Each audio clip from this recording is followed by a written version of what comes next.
Imagine a queen so She ruthless, ruled with she commands the charm murder and of her own cruelty. grandchildren, tiny, Jezebel, innocent the lives queen who snuffed out defied just to keep her heaven. grip on power. Another She queen seized who the throne engineers with the death of a ambition man and ruled with simply iron because her will. husband wants his Athaliah. vineyard and then calmly sits down to dinner. She spoke And in a third, whispers, whose cunning manipulation but her end with the words beheading of one of the moved holiest kings. men in history.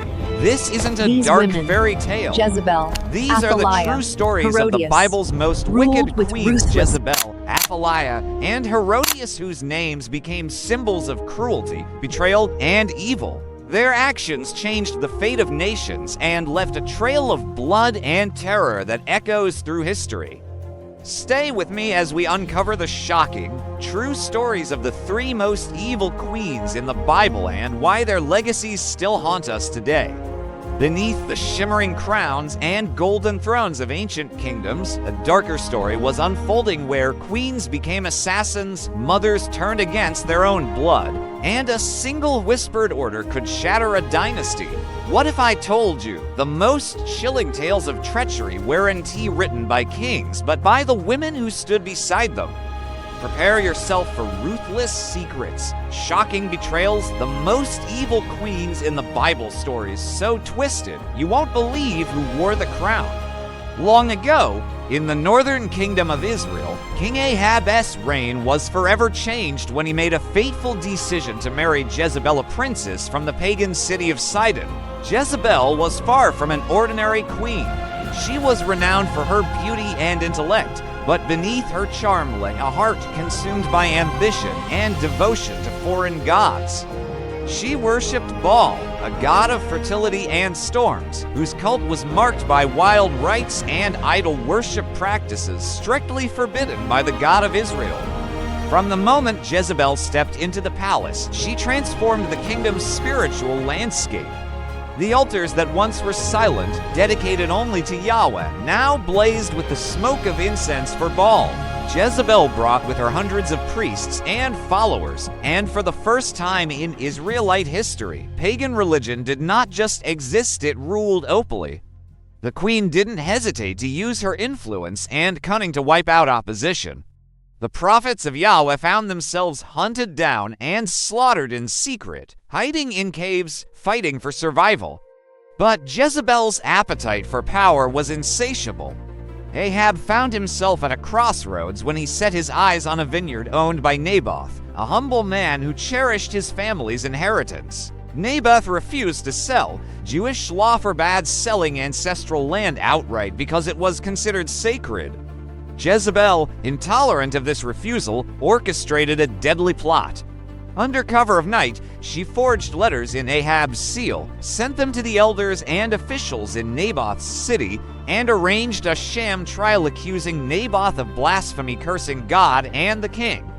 The verdict was death by stoning. Naboth was violently killed, and Jezebel made sure his family line was extinguished by ordering the murder of his sons. Through bloodshed Jezebel and was far from an deception, the ordinary vineyard queen. was seized, adding Beneath another her brick to the beauty lay a foundation of heart Jezebel's consumed dark by reign. ambition.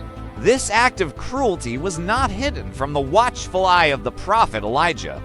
Standing boldly before the throne, Elijah condemned Ahab and Jezebel, prophesying doom. Dogs shall lick Jezebel's blood in Jezreel, and Ahab's dynasty will fall. Yet Jezebel, full of pride and power, ignored these warnings. She continued her persecution of God's prophets, even attempting to kill Elijah himself, forcing the prophet into a fearful flight into the wilderness. Years passed and war claimed Ahab's life on the battlefield, but Jezebel's control tightened. She ruled Israel with iron will as queen mother, relentlessly promoting Baal worship and poisoning the land with idolatry. Yet fate had other plans. Jehu, a ruthless military commander anointed by Elisha, the prophet who succeeded Elijah, rose up to purge the kingdom of Jezebel's influence. Jehu's fierce army stormed Jezreel, where Jezebel awaited on her palace balcony. With venomous words, she mocked her attacker, but her defiance could not save her. Jehu's men obeyed his command. They seized Jezebel and threw her out a window. Her blood splattered the stones below, And just as Elijah had foretold, wild dogs devoured her remains, leaving behind only a cautionary legend. The name Jezebel forever synonymous with treachery, manipulation, and ungodliness. But Jezebel's shadow stretched beyond her death. Her daughter Athaliah seized the throne with ruthless ambition. She defiled the temple, replaced worship with... Into the royal family of Judah, Athaliah saw her opportunity in tragedy. After her husband, King Joram, died and her son Ahaziah was assassinated, Athaliah seized the throne by exterminating every member of the royal family who could challenge her right to rule. She slaughtered her own grandchildren in a savage purge, aiming to secure her grip on power alone. Only one infant survived. Joash, the brave Aunt Jehosheba, risking her life, spirited the baby away and concealed him within the temple precincts, protecting the last hope of David's line for 6 long years.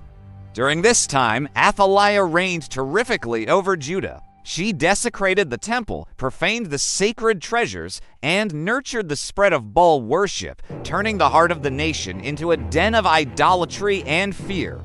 But the story did not end in despair. The high priest Jehoiada, a man devoted to the God of Israel, raised Joash in secret, nurturing him to reclaim what was rightfully his. When Joash was old enough, Jehoiada orchestrated a dramatic coup. With trumpets blaring, guards assembled, and the people gathered. Joash was crowned king in a moment full of hope and tumult. Athaliah, upon hearing the uproar, rushed to the temple, shouting accusations of treason. But the people had chosen their true king. She was seized and dragged away to be executed. Her violent reign ended abruptly. The tale of Athaliah bears testimony to ambition unchecked, showing how power can blind even a mother to destroy her own blood. Yet it also shines a light on courage and faith. Despite darkness, the true line was preserved, a promise kept for future generations. Fast forward many years to the Roman-occupied province of Galilee, where another queen crafted her own deadly legacy, Herodias. A woman of scandal, she married Herod Antipas, her former husband's brother, committing an act condemned years by later, and another by queen rose. John the Baptist.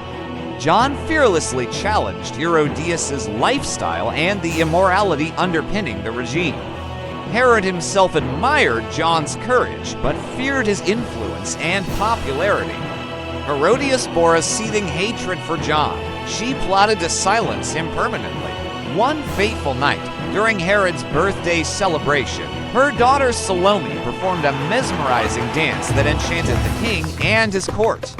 Overcome with pleasure and granting a rash promise, Herod pledged to give her whatever she asked, even up to half his kingdom. Guided by her mother's dark counsel, Salome demanded the severed head of John the Baptist on a silver platter.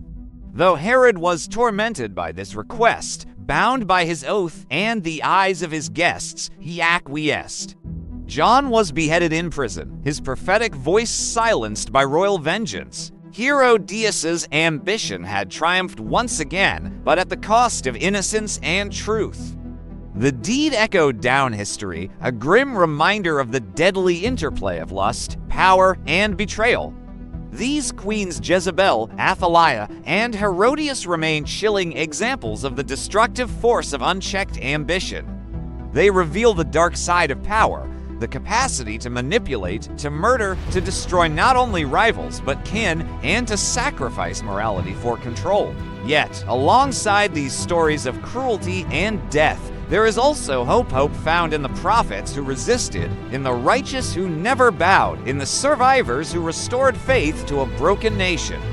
Their tales resonate today, a warning etched in the annals of time that the lust for power, when fueled by selfishness and cruelty, is a flame that consumes all, including the flame bearer themselves.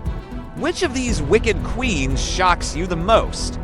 Have you seen echoes of their ambition in history, or even today? Reflect on their stories and remember the price of power is often paid in blood.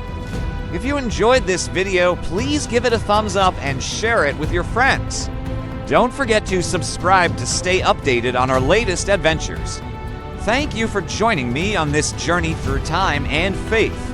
Until next time, may your days be filled with discovery and your nights with peaceful dreams.